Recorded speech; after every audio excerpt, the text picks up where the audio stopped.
समारोह में आया था शमा जी, उनके परिवार के कार्यक्रम में शामिल हुआ हूँ। सबसे पहले उन्हें बधाई, दोनों बच्चों को बहुत बहुत बधाई और शुभकामनाएं। उनका जीवन आगे बढ़े, स्वस्थ है, आगे तरक्की और खुशहाली उनके जीवन में आए।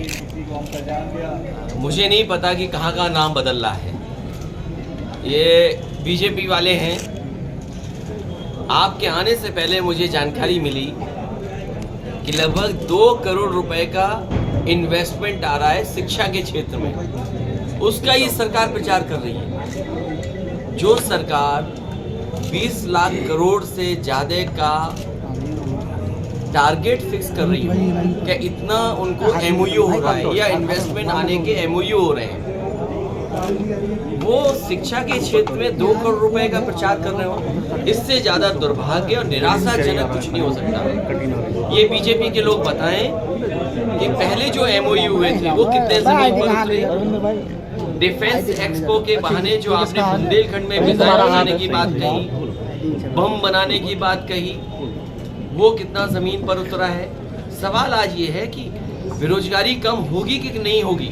आप इन्वेस्टमेंट कितना भी ले आए, लेकिन अगर रोजगार नहीं मिलेंगे, बेरोजगारी नहीं खत्म होगी, नौकरी नहीं मिलेगी, तो ये इन्वेस्टमेंट किसके लिए है? और फिर महंगाई लगातार बढ़ती चली जा रही है। जब अमूल कीमत बढ़ाएगा, अमूल का आज बाजार बड़ा है, और अमूल का दूध का या उनके अन्य प्रोडक्टों की कीमत बढ़ने का मतलब ये है कि जितने भी बाजार में दूध दही के प्रोडक्ट हैं उन सब की कीमत बढ़ जाएगी। अमूल ने बढ़ाया, पराग ने बढ़ा दिया। मैं अपने क्षेत्र में काऊ मिल्क प्लांट लगवाया था, प्रधानमंत्री जी ने उसका उद्घाटन किया। हेमा मालिनी जी का नाम है उस पटिया पर। वो प्लांट बंद हो गया, वो प्लांट बंद कर दिया गया। मैं ये बात इसलिए बोल रहा हूँ कि बुलंदशहर वो शहर है, जिला या आसपास वो जिला है जहाँ दूध का कारोबार सबसे ज्यादा होता है। मुझे याद है नेताजी के साथ में एक कार्यक्रम में शादी में शामिल होने आया था। उस समय मैं पढ़ाई कर रहा था, नेताजी डिफेंस मिनिस्टर थे, इसी जिले में आए थे शादी में। आज दोबारा मैं शादी में आया हूँ, और दूध का काम इस जिले में बहुत है। तो सोचो, अगर अमूल ने कीमत 3 रुपए बढ़ाई तो क्या मुनाफा गाय और भैंस रखने वालों को हो रहा है कि कंपनी को मुनाफा हो रहा है? ये बीजेपी किसान को मुनाफा, आय दोगुनी नहीं चाहेगी, ये कुछ लोगों को मुनाफा ज्यादा कमाना चाहती है। हम जवाब देंगे, अब आपको मैनेज करेंगे वो लोग। कुछ मैनेज हो जाएंगे, कुछ हम चलाएंगे, तो बदनामी तो बीजेपी की होगी ना। किसान को अपने खेतों की चौकीदारी करनी पड़ रही है लगातार। पशुओं से चौकीदार बन गए किसान। आपको याद होगा ये शहर वो था जिसमें आग लगाना चाहते थे कुछ लोग। जी।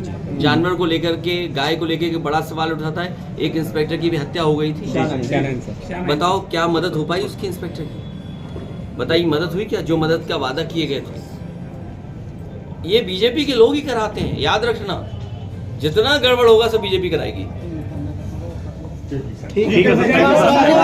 यही है कि मित्र का जब बुरा दिन आए तो मित्र खड़ा दिखाई दे। अरे बीजेपी के मित्र लोगों कब खड़े होंगे? और मुझे उम्मीद है जी के लोगों के लिए कहाँ जगह मिलेगी सर? जो आंकड़े दिखाई दे रहे हैं या जो सेंसस दिखाई दे रहा है, मुझे लगता है सरकार फिर मित्र का भूमिका में है।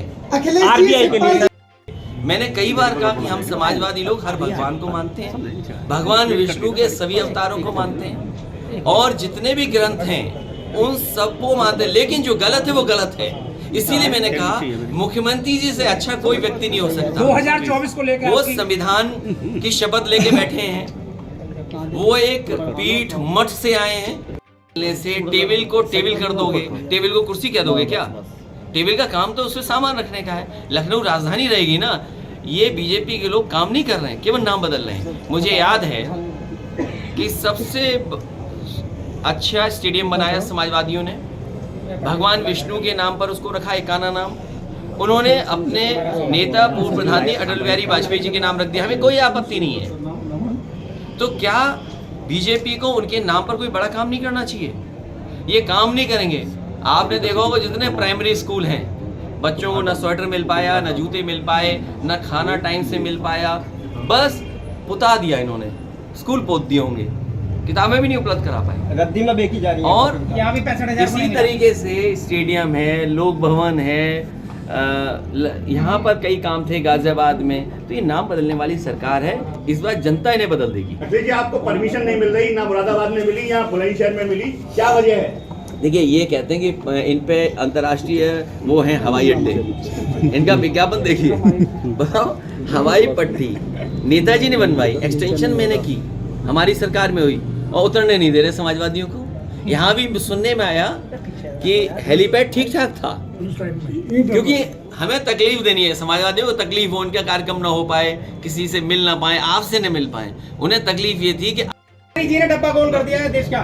देखिए उद्योगपति के साथ सरकार मिल जाएगी तो क्या जनता ही का तो नुकसान होगा। किसी उद्योगपति को आप ये कहें कि हम दुनिया में नंबर 1 पे ले जाएंगे और अचानक वो 20 की सूची से भी बाहर हो जाए, फिर लग रहा है कि फिर सूची में आ रहा है। आखिरकार सरकार क्यों मदद कर रही है? मुझे याद है उत्तर प्रदेश में सरकारी कर्मचारियों का, बिजली विभाग के लोगों का, प्रोविडेंट फंड का पैसा DHFL में इन्वेस्ट किया गया था। DHFL नुकसान उठा गई, कंपनी फेल हो गई। उस समय जिन अधिकारियों ने फैसला लिया उनको जेल भेज दिया गया। मैं ये जानना चाहता हूँ बीजेपी के लोगों से, सरकार से, कि जनता जानना चाहती है कि अगर DHFL में पैसा लगाने पर उस समय के अधिकारी जेल जा सकते हैं, तो LIC और SBI का पैसा जिस कंपनी में लगा है उनके बड़े अधिकारी कब जेल जाएंगे?